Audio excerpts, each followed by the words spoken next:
In today's video, I'm going to teach you how to change a Notion workspace from business to personal.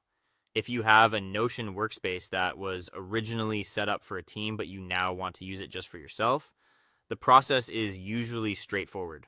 The main goal is to make sure the workspace is no longer set up for multiple members and that the billing plan matches personal use rather than a business setup. I'll walk you through the process clearly so you can make the change with confidence.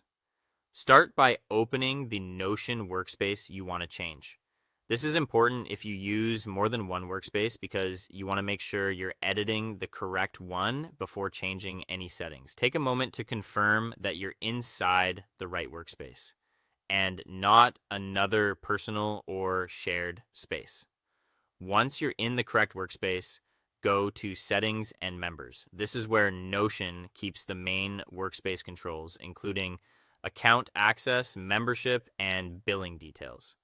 You'll usually find this in the sidebar, and once you open it, you'll have access to the options you need for the conversion.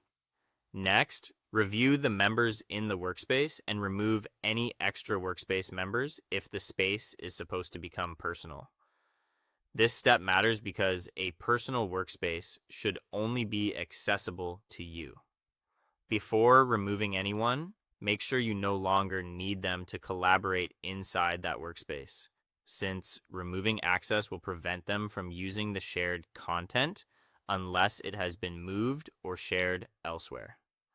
After that, open the billing or plan settings.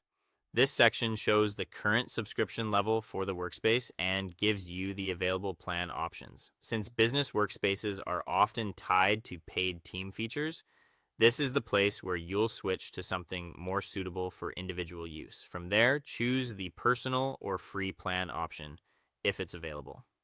Notion may display slightly different labels depending on your account type or current subscription, but the idea is the same.